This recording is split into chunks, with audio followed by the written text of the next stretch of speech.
mari diatur tempat duduknya.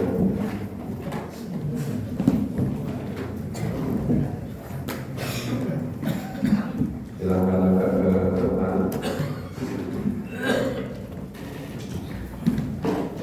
Kita masih berada pada surat ke-35, surat Yasin. Surat Yasin ini termasuk surat yang sering dibaca di lingkungan kita umat Islam, khususnya di Jawa. Menempatkan surat Yasin lebih akrab dibandingkan surat-surat yang lain. Kita pahami agak mendalam sedikit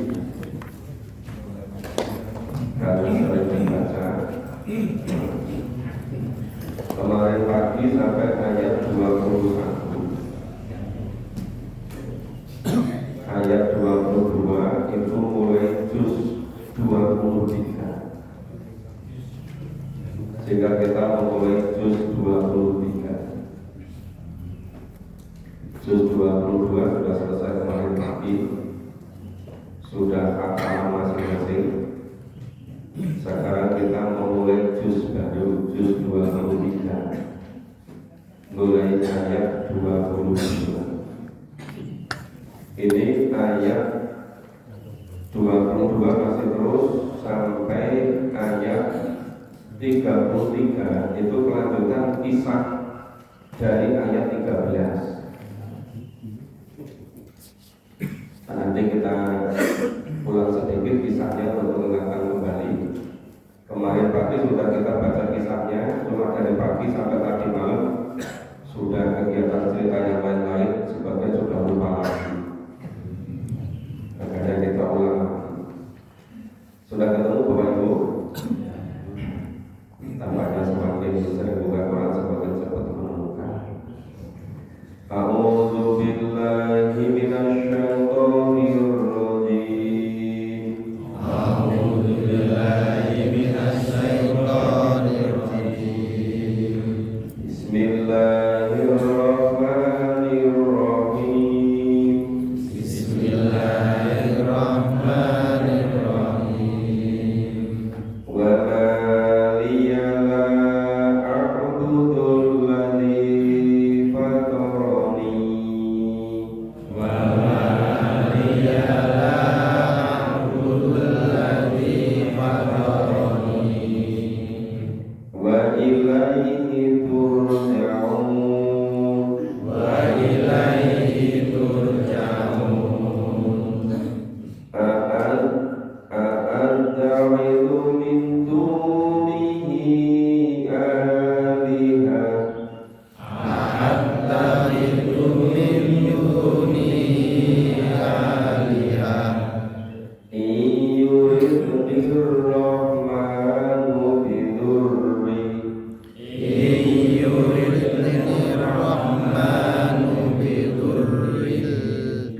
Allah membuat perumpamaan dengan adanya kisah. Allah mengutus dua utusan ke suatu negeri yang dikenal dengan Ashabul Qaryah. Yang Ashabul Qaryah ini di beberapa ahli sejarah menyebutkan ini terjadinya bagian dari negara Turki sekarang. Itu Allah utus dua utusan, tapi ternyata dua utusan tadi itu tidak cukup kuat. Kemudian Allah memperkuat dengan satu utusan lagi. Berarti ada 3 utusan. Nah, 3 utusan tadi itu ngajak iman kepada Allah, untuk mengesahkan Allah, untuk memurnikan ketauhidan kepada Allah semata, dan menghambakan diri kepada Allah semata. Tetapi penduduk negeri tadi, orang yang itu tentu ada pemuka-pemukanya, itu malah ngancam gimana? Supaya menghentikan dakwahnya, supaya berhenti melakukan dakwah. Nah, kalau tidak mau berhenti, 3 rasul tadi itu akan dirajam dan akan disiksa, akan dirajam dan akan disiksa. Dan kemudian datang seorang dari tepi kota, itu yang ayat 20. Wajah amin aqsal Madinah rajulun yas'a. Datang seorang laki-laki dari ujung kota dengan tergesa-gesa. Ini disebutkan di suatu penjelasan, namanya Habib An-Najjar. Habib An-Najjar itu datang menerima seruan dari 3 rasul tadi. Kemudian dia menyampaikan kepada orang-orang, menyampaikan kepada umatnya. Apa menyampaikannya? Ya qawmi tabi'ul mursalin, wahai kaumku, ikutilah ajakan para rasul-rasul tadi, para utusan tadi. Ittabi'u ma la yas'alukum ajran wa hum muhtadun. Para rasul itu tidak meminta balasan apapun kepadamu. Ya, mereka adalah orang-orang yang dapat petunjuk. Jadi 3 rasul tadi nggak mengharapkan balasan dari orang yang tadi dari negeri itu, cuma menginginkan keimanan. Karena 3 rasul tadi yang nggak dapat petunjuk itu. Tapi kemudian wa maniya la a'budu ladzi fataroni. Ya, yang Habib An-Najjar tadi itu mengatakan, mengapa aku tidak ibadah pada Tuhan yang telah menciptakanku, fataroni. Wa maniya la a'budu ladzi fataroni. Mengapa aku tidak menyembah, tidak ibadah kepada Tuhan yang telah menciptakanku? Jadi kata fator, ada kata ja'ala, ada kata qolaqo. Maka ada surat Fatir, sudah selesai kita pahami lagi. Fatir dari pencipta. Maka dari kata fator untuk fatoroni, Tuhan yang menciptakanku. Wa ilahi turja'u, dan hanya kepadanya lah kita akan kembali. A'atakitu min dunihi aliha. Mengapa kita mengambil Tuhan-Tuhan sembahan selain Allah?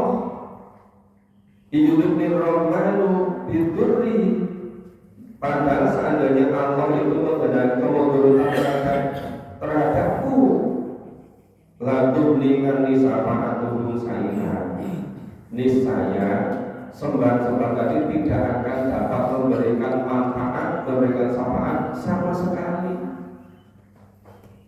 Nah, wala yungkidun, dan mereka juga tidak dapat menyesatkan. Jadi yang namanya Habib An-Najjar itu menerima dapat menerima seruan dari Rasul tadi. Walaupun dia itu dikecam macam-macam, dia mengajak umatnya. Kelanjutan gimana?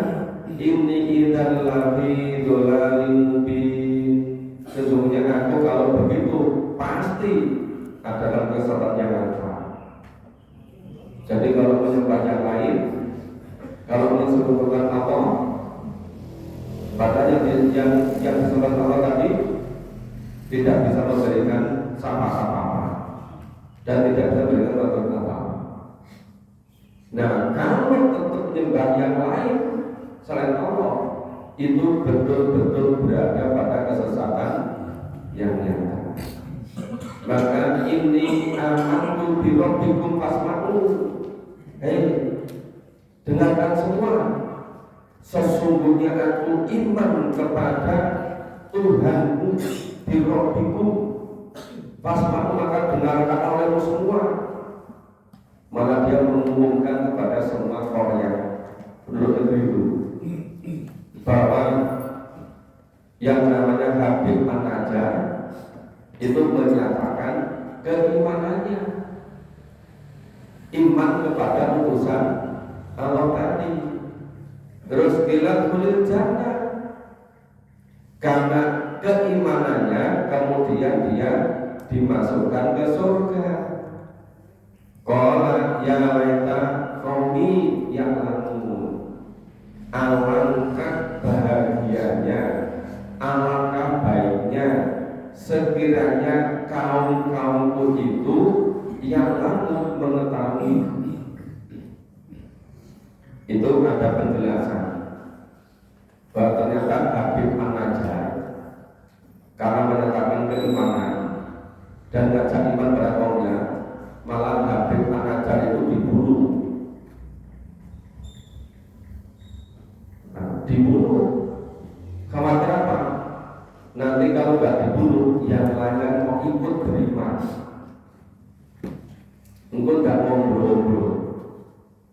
Dia pakai paten Habib An-Najjar itu tekad banget. Kemudian Habib An-Najjar dibunuh. Ya tentu mereka ada pemuka-pemukanya yang nggak akan membunuh itu. Ya, biasanya ada kubarok-kubaroknya, pembesar-pembesarnya. Nah, kemudian setelah Habib An-Najjar dibunuh, Habib An-Najjar dijamin masuk surga. Nah, terus berikutnya gimana kondisinya? Kita baca ayat 27 sampai 29 dulu. A'udzu billahi minasyaitonir rajim. A'udzu billahi minasyaitonir rajim. Bima ghafarani rabbi. Bima ghafarani rabbi. Wa ja'alani minal mukarramin. Wa ja'alani minal mukarramin. Wa ma anzalna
Tuhanku mengampuniku.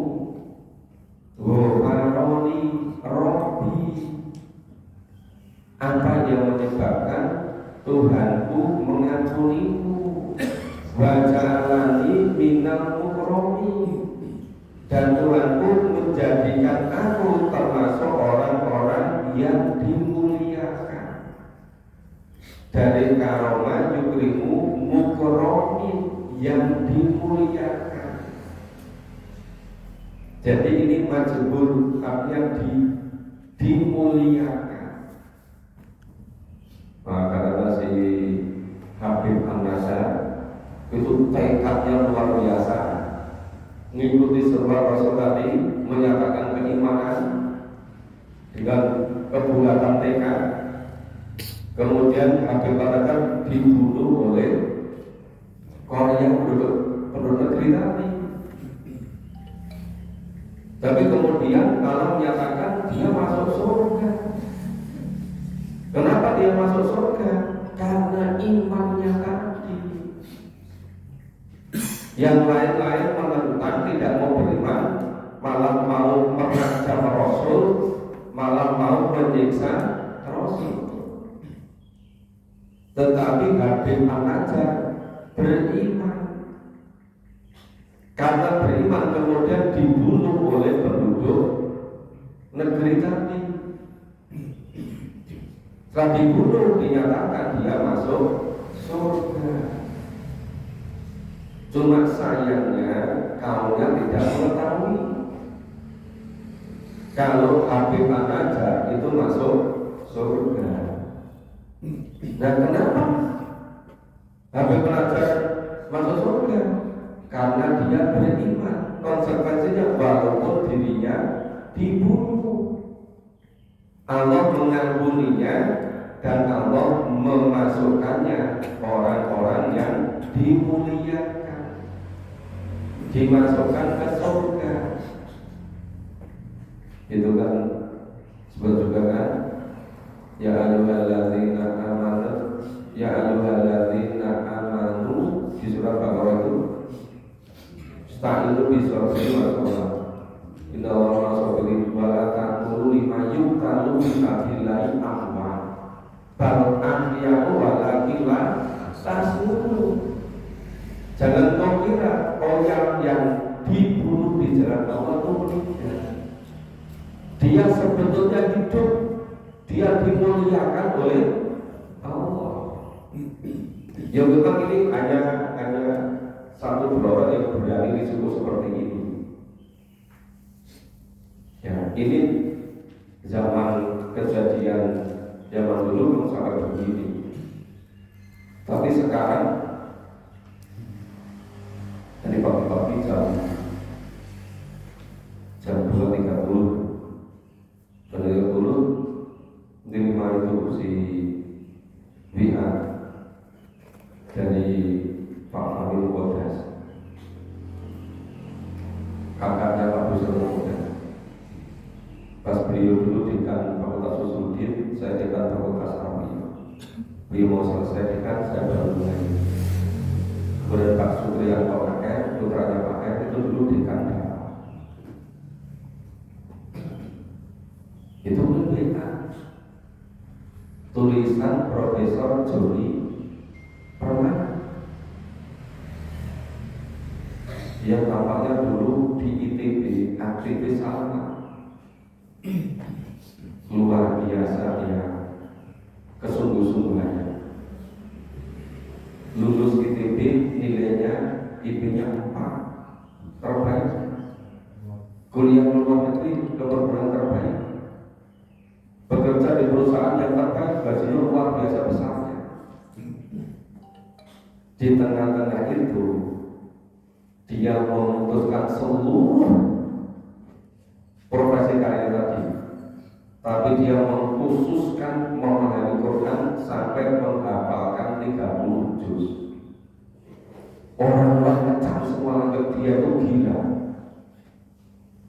Yang lain itu kan mempertuhankan harta, sudah kerja di perusahaan yang gajinya sangat tinggi, dari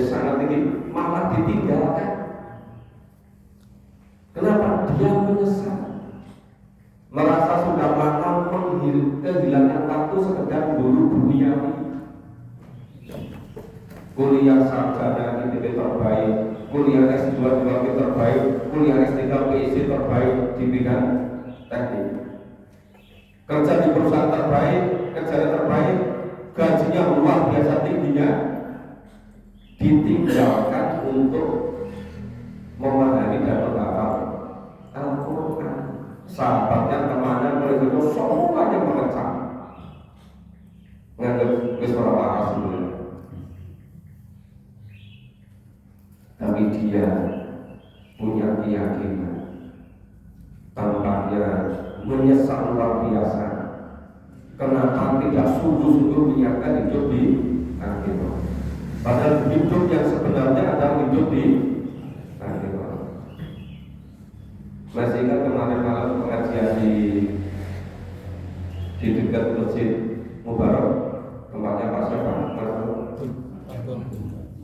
Pak Gunati Siswa yang baru pulang haji. Saya jelaskan sedikit di situ kan. Itu juga seperti itu. Memang berisiko. Masa orang itu banyak tidak di mana-mana. Ya, sama ini. Soalnya Pak Tris itu alirannya apa? Jadi para guru besar, para dosen itu bertanya-tanya, aliran apa? Kenapa kok sing mengurusi aliran apa? Jangan begitu apa? Kan kadang saya bilang seperti yang saya bilang ke pengajian kamu terus. Mari Bapak Ibu semuanya kita pahami Quran supaya kita ngerti cara hidup di dunia. Jangan sampai kita mati nggak tahu cara hidup di dunia. Oh, tampaknya banyak yang merasa itu.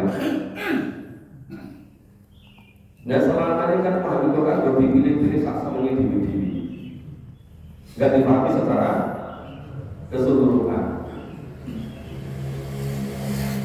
Nah, tadi pagi saya fokus ke beberapa bidang, mungkin di antara berdua ada satu dua yang membaca. Iya kan? Loh, itu ada orang yang demikian hebat. Jadi bukan hanya Habibie, bukan hanya Profesor Joni Permana, masih banyak lagi yang lain. Karena nggak sampai pada keimanan, hidup di dunia ini sangat sebentar, dan hidup yang sebenarnya kan hidup besok di nanti. Maka di sini disebutkan bima romaroni robi waja'alani minal mukrami. Ya memang begitu kita mau fokus memahami Quran, banyak yang nggak senang. Dikit-dikit dimasalahin, dikit-dikit dimasalahin, sehingga masalah dianggap masalah itu. Ya itu sudah berjalan sejak zaman dulu kala sampai seterusnya, nggak terkecuali zaman sekarang. Terus ini apa akibatnya? Coba. Wa ma'anzalna ala qaumihi min ba'di. Dan Allah tidak menurunkan kepada kaum itu sesudah dia meninggal, setelah Habib Al-Azhar dibunuh tadi. Nah, jadi Allah menurunkan suatu pasukan pun dari langit. Tapi apa? Yang tidak layak kami menurunkannya. Yang terjadi apa? Ingkanat illa soikatan wahid. Tidak ada siksaan atas mereka melainkan satu soikatan. Soikatan itu suara yang memekakkan, mungkin petir ya. Jadi soikatan wahidah. Jadi sekali suara yang sangat dahsyat. Menfaidah khomidun, maka tiba-tiba mereka semuanya mati.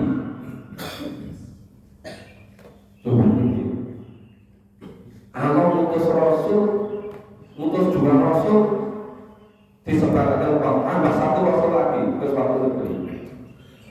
Malah tiga Rasul tadi diancam. Kenapa berhenti dakwah? tak rajam lo, tak siksa lo, gitu kan? Nah terus datang salah seorang laki-laki yang pernah Habib An-Najjar menyatakan keimanannya, ngajak pada kaumnya ayo pada beriman. Itu urusan Allah itu orang butuh balas sama apa, cuma ngajak iman gitu loh. Malah Habib An-Najjar dibunuh gitu loh.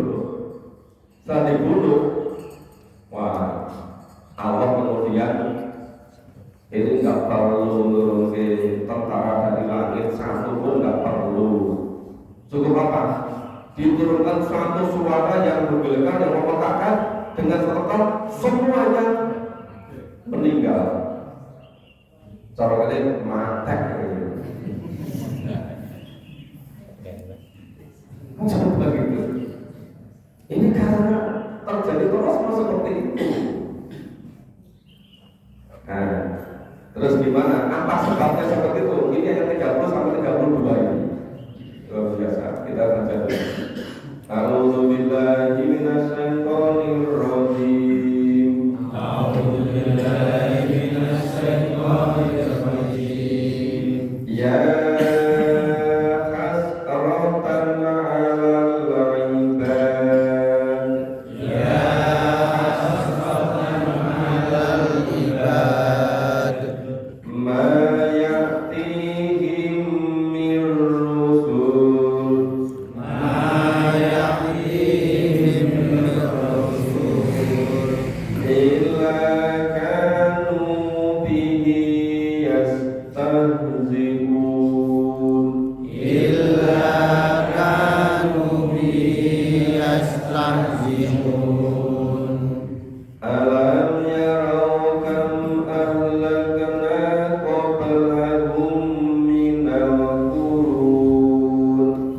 Alam yarau kam ahlakna qablahum minal qurun.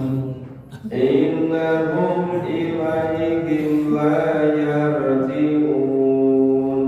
Annahum ilaihim la yarji'un.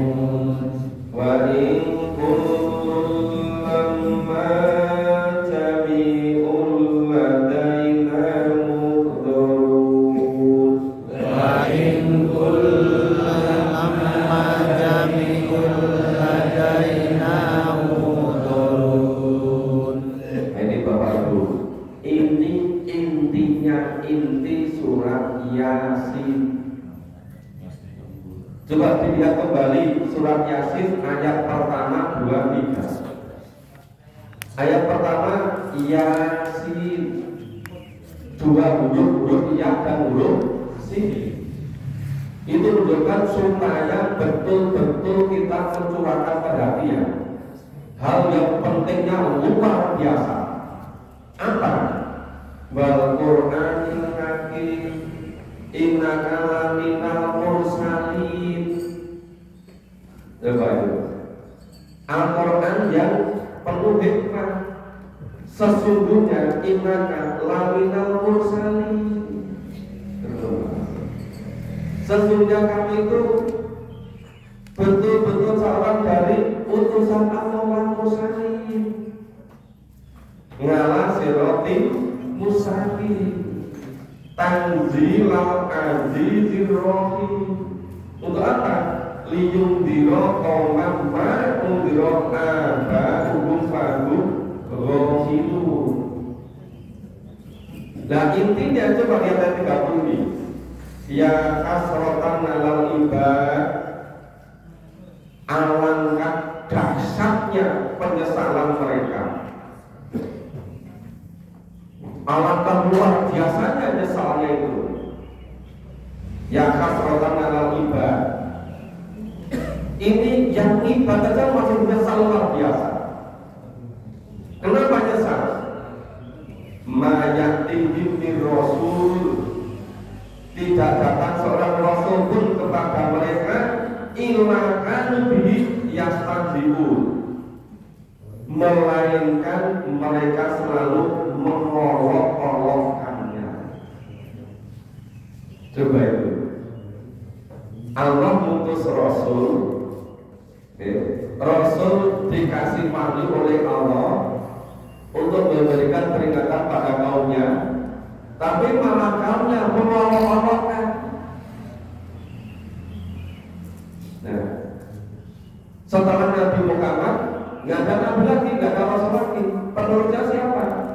Ya semua pengikut Nabi yang berusaha misi kenabian ke Rasulullah. Itu juga diolok-olokkan. Begitu Bapak Ibu mulai sungguh-sungguh memahami Quran, udah nggak pernah berhenti suara itu. Timbul tenggelam terus ya. Itu besar sekali itu. Ilakannya dihiaskan ziun. Nah, syukur-syukur kalau bisa ini surat Yasin itu di sini intinya sebetulnya. Maka kenapa dibaca? Karena isinya itu peringatan luar biasa. Apa? Orang-orang yang mengolok-olokkan Rasul. Allah mengutus Rasul, maka Rasulnya diolok-olok. Allah mengutus Rasul dengan diberi wahyu, diberi kitab, diberi Quran, Quran diolok-olok juga. Malah ada orang yang beriman dibunuh. Allah marah luar biasa. Ada dikirim suara seperti guntur itu, dengan satu suara udah meninggal semua. Jadi kalau sampai sekarang memfitnah, ya membuat isu aneh-aneh orang yang memahami Quran, itu belum datang ada, itu adalah waktu saja. Nanti paling tidak menjelang salat Maut baru sadar semua. Ya kan? Makanya saya sampaikan, ayolah kita pahami Quran, jangan hanya dibaca. Memang membaca Al-Quran itu 1 huruf 10 kebaikan, tapi Quran diturunkan bukan sekedar dibaca. Coba Bapak Ibu sudah berapa kali membaca surat Yasin? Kali-kali. Tapi apa sudah memahami maknanya ini? Padahal yang pokok coba ini maknanya gimana? Jadi ternyata kenapa di awal surat Allah berfirman Yasin, saking pentingnya apa yang disampaikan Allah itu, bahwa Allah menurunkan Al-Quran, Allah mengutus Rasul untuk menyampaikan peringatan, ngajak iman, ngajak amal soleh. Tapi Rasul malah diolok-olokkan, kitab suci malah diolok-olok. Sekedar bacaan-bacaan, bukan dipahami, benar diamalkan untuk memperbaiki kehidupan ini. Nah, maka ia kasrotan ngalal ibad, alangkah dahsyatnya penyesalan hamba-hamba itu. Hamba-hamba menyesal. Berkali-kali sampaikan, mungkin saya sudah ingat berapa kali. Itu dari Allah surat Maryam 33 itu. Allah perintah pada Nabi, wa andirhum yaumal hasr. Wahai Nabi, bila peringatan kepada kaum itu akan adanya hari penyesalan. Ini yang hamba saling menyesal, apalagi yang tidak jadi hamba. Berapa nyesalnya itu? Maka disebutkan ya kasrotan awal ibad, alangkah menyesalnya. Betapa besar penyesalan mereka. Kenapa mereka menyesal? Allah mengutus Rasul pada mereka, malah Rasul diolok-olokkan, dilecehkan, malah suruh berhenti dakwah, malah diancam. Tidak lama generasi berhenti dakwah, harapan dirajam, harap disiksa. Sekarang orang tidak pernah ketemu saya, orang tidak pernah paham hidup saya, bikin isu di mana-mana. Apa lagi? Pak Tesli Gawani ngerebut masjid. Saya itu berusaha nggak usah jadi imam di masjid kecuali penting banget. Dikira rebut masjid. Itu ada orang tidak pernah ketemu saya, mungkin nggak pernah dengar suara saya. Datang kepada orang yang mengaji, didatangi, diintimidasi, kowe ngaji di Malaysia itu, lu mau kan lu betul sih, hati-hati kowe. Balik, isosok kowe jadi dan kowe, coba. Dan dia belum pernah ketemu saya, dia belum pernah ngerti saya. Kowe iso ngandhake aku gawe rebut masjid. Coba. Ini. Jadi bukan hanya terjadi dulu-dulu sampai seterusnya. Sekarang masih terdengar juga kan? Nah, tampaknya semakin masif. Ini kan? Dan gimana dicap memahami Quran ini melakukan bareng-bareng. Semula mau memisahkan diri, enggak mau lagi memahami Quran, enggak lagi dini-dini bermusim-musiman. Dan terus kematiannya ini gimana ya?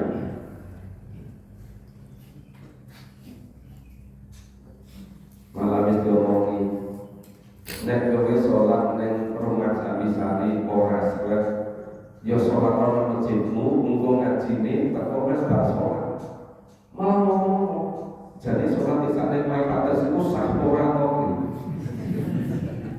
coba itu orang ini jelas itu bulan ngomong itu iya kan hidup ini yang dicari apa kok sampai bikin fitnah seperti itu. Dan orang-orang yang belum begitu paham, jejemeri manut itu.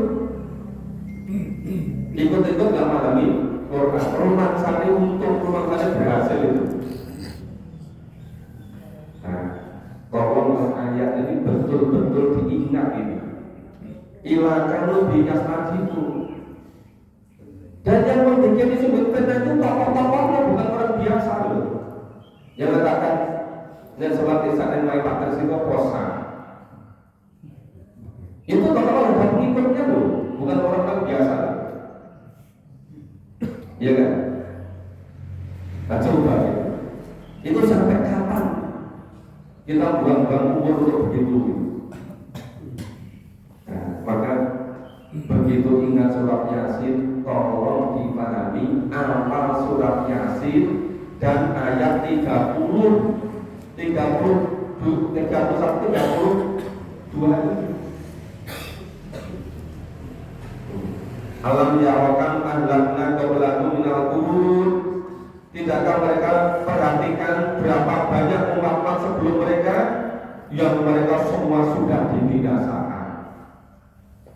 Oh enggak ingat kaum Ad, kaum Thamud, umatnya kaum Nabi Shu'aib di Madian. Apa enggak ingat kurang hebat apa yang menentang, yang membunuh Musa?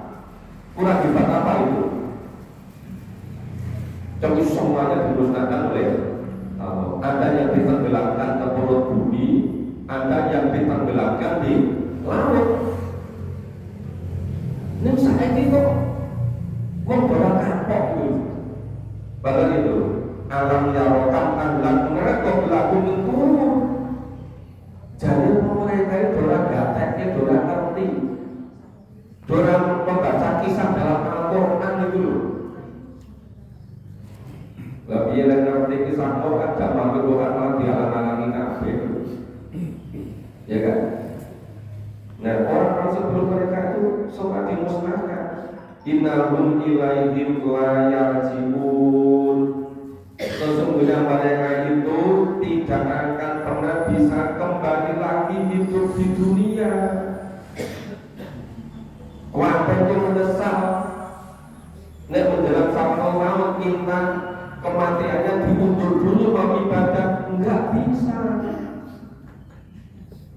Ketika di alam kubur lagi kaget, ketika Yaumul Ba'ats dibangkitkan, kamu dipaksa ngumpul kagetnya, bingung kaget. Tiba-tiba tenang kan ngomongnya tenang ya.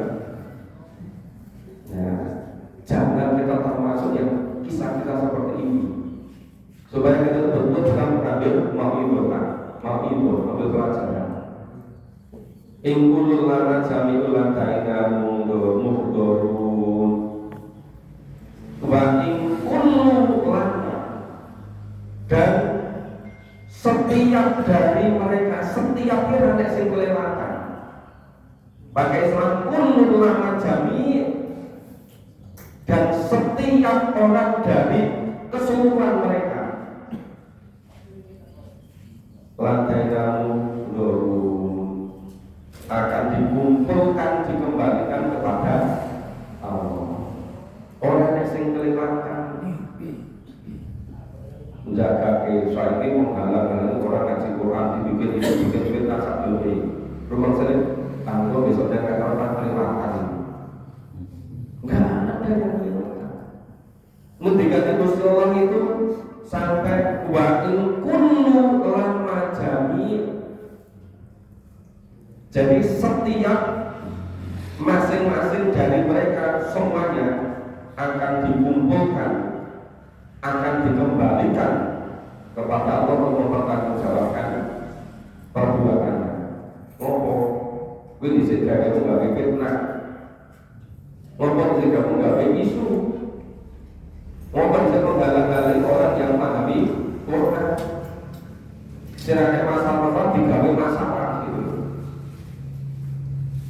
Nah ini, jadi ini inti dari salah satu inti dari surat Yasin. Maka itu tadi ayat 1 sampai ayat 6 itu berapa pentingnya, itu jawabannya sebetulnya tadi kisah dari ayat 13 sampai ayat 29. Kenapa begitu? Karena mengolok-olokkan Rasul membawa wahyu, membawa turun Allah, kita diolok-olokkan. Pada setiap olok-olokan itu maka baru semuanya dimusnahkan. Ini kok berat bisa ambil, mau itu bisa ambil pelajaran. Ditanya sekali lagi pada ayat 32. Setiap dari mereka semua, setiap kira yang kelewatan itu, semuanya akan kembali pada Allah untuk mempertanggungjawabkan amal. Jadi sumber pokoknya, ya bertujuh datang ke salah satu orang warga yaitu ngaji Quran, ditekan intimidasi. Mungkin baru ngaji Quran tuh iya, baca yakin ya. Ini jangan ini robot masjid loh. Sing ngomong itu iso percaya gitu loh. Coba. Ya itu terjadi terus menerus. Ini Bapak Ibu sampai ayat 30 nanti dilanjutkan malah lupa yang pokok ini. Selebihnya insyaallah mulai 33 kita lanjutkan besok pagi. Bagi Bapak Ibu yang bisa menyempatkan nanti malam jadwalnya di rumah Pak Edi Raharjo di Pertamina. Sholat isya berjamaah di Nurul Huda. Setelah selesai kita lanjutkan kajian. Semoga bermanfaat. Semoga Bapak Ibu kita semua betul-betul bisa mengambil hikmah ma'idah hasanah dari kisah-kisah yang ada pada Al-Quran, termasuk kisah yang ada pada surat Yasin ini. Semoga kita selalu ingat, kita selalu